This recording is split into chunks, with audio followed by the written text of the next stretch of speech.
You come home from dinner, drop your keys on the counter, and your cat looks up from the couch like nothing has to be explained. Your phone lights up with unread texts, your shoes are still on, and you stand there, enjoying the first minute where nobody needs your face to make sense. The cat blinks, stretches, maybe follows you to the kitchen, and somehow that small, quiet presence feels easier than a whole table of people who care about you. That does not mean you hate people. It means your body can tell the difference between connection and performance. Some attention lands softly. Other attention arrives with homework hidden inside it. A cat can sit near you without asking what your tone meant, why you got quiet, or whether something is wrong. That kind of closeness gives your mind room to stay open. Then someone jokes that you are such a cat person because you are moody, and you laugh because arguing would make it too real. You sit there with your drink in your hand, smiling at the table, while part of you remembers how fast your shoulders drop when you get home and the cat does not ask you to translate your mood. The label sticks because it is not really about liking whiskers or hating people. It is about the kind of closeness your mind can receive without preparing a version of you for the room. That is the piece people miss. Sometimes the cat is not a replacement for people, it is connection with the pressure removed.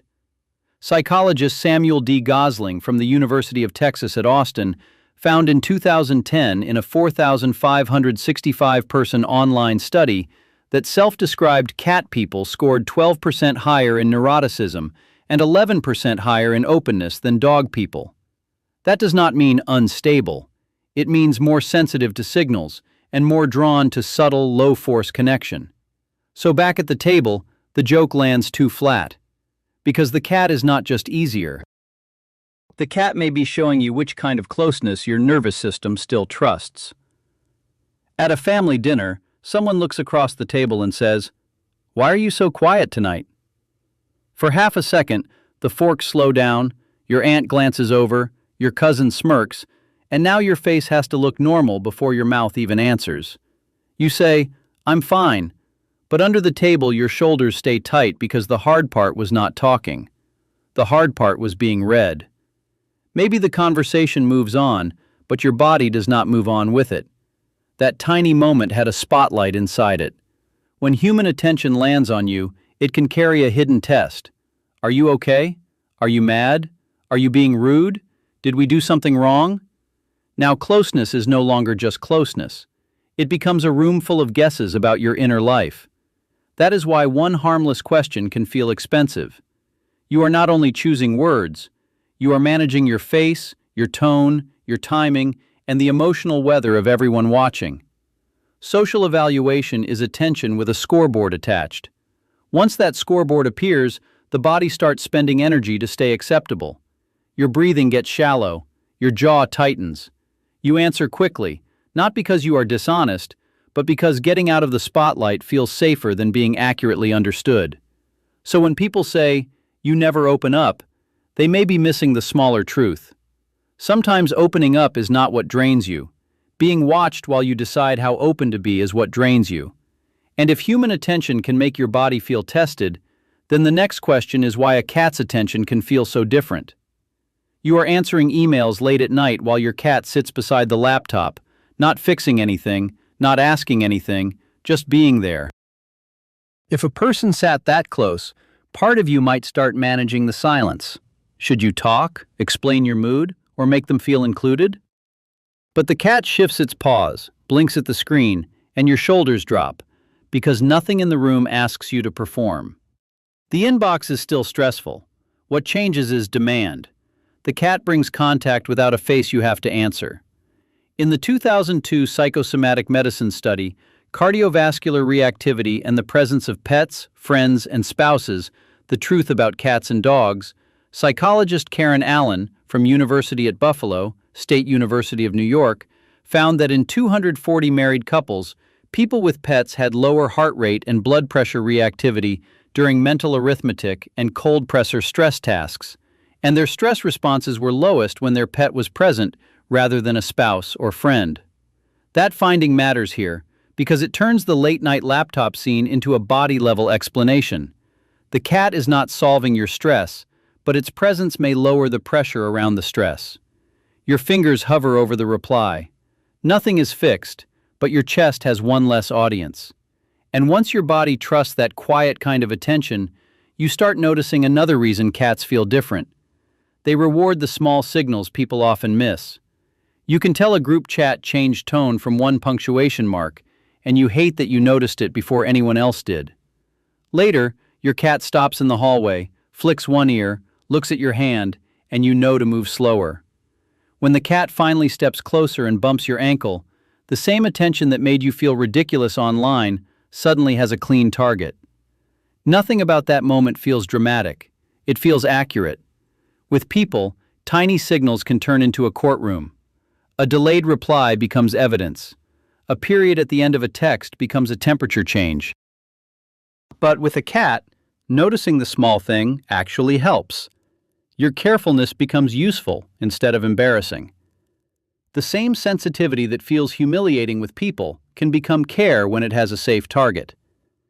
In the 2011 Journal of Personality and Social Psychology paper, Friends with Benefits, on the positive consequences of pet ownership, psychologist Alan R. McConnell from Miami University found in Study 3 that 97 pet owners who were made to feel socially rejected wrote about a pet, a best friend, or a campus map. Writing about a pet buffered negative feelings as effectively as writing about a best friend, while the campus map group felt worse.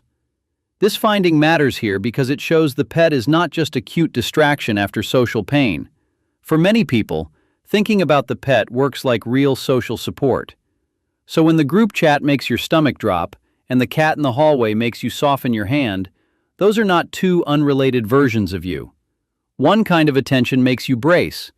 The other gives your nervous system somewhere safe to place all that noticing. You leave a loud party early, sit in your car for one quiet minute, then come home to your cat waiting by the couch.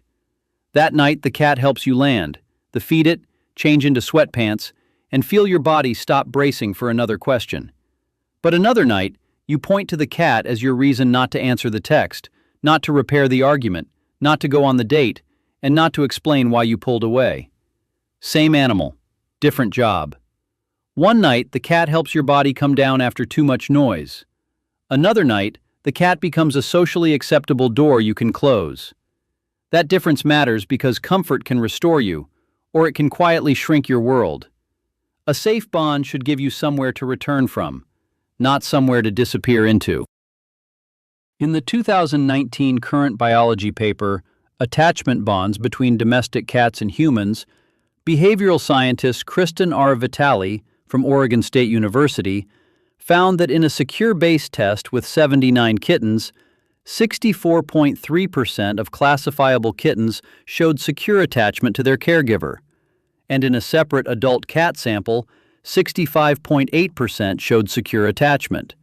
So no, the bond is not imaginary. The cat can be a real anchor. This makes the cat bond more than a cute preference, but it also sharpens the question. If the attachment is real, is it helping you return to life or helping you avoid it? Back in the apartment, that question lives in tiny actions. You scoop food into the bowl and feel your chest loosen. That part makes sense. But then the phone buzzes on the counter, and your thumb turns it face down before you even read the name. Now the cat is not only giving peace, the cat is giving you a reason to not risk being misunderstood. And that is where the comfort gets complicated. Because the problem is not loving the quiet. You are lying in bed with your phone face down, the room quiet, and your cat settles near your legs without needing a conversation. You realize the hardest part of the day was not one dramatic moment, but the steady pressure to answer correctly, text warmly, look fine, and not make anyone uncomfortable. So when the cat curls into the blanket and asks for nothing, the question gets sharp. What disappeared just now? The noise, the judgment, the expectation, the emotional debt, or the fear of being needed? This is why the comfort can feel almost private, not cute, private. Because the relief is not just that the room is quiet. The relief is that no one is asking you to become easier to understand. No one is checking your face for hidden meaning. No one is waiting for a performance of closeness before allowing you to rest. Your mind is not choosing cats over people. It is choosing closeness without a threat signal. The cat is not proof that you are antisocial. So when your cat is beside you in the quiet room, phone silent, no performance required, the point is not that people are impossible. The point is that your body has learned the difference between attention that watches you and attention that lets you exist. Your mind is not choosing cats over people. It is choosing closeness without a threat signal. That is not coldness. That is a nervous system recognizing the one kind of love that does not make it audition. Maybe the question is not why the cat feels so safe, but why so many human rooms made safety feel negotiable. Write safe if your cat feels like the one relationship where silence does not get misread. And next, watch why some people shut down the second someone needs too much from them.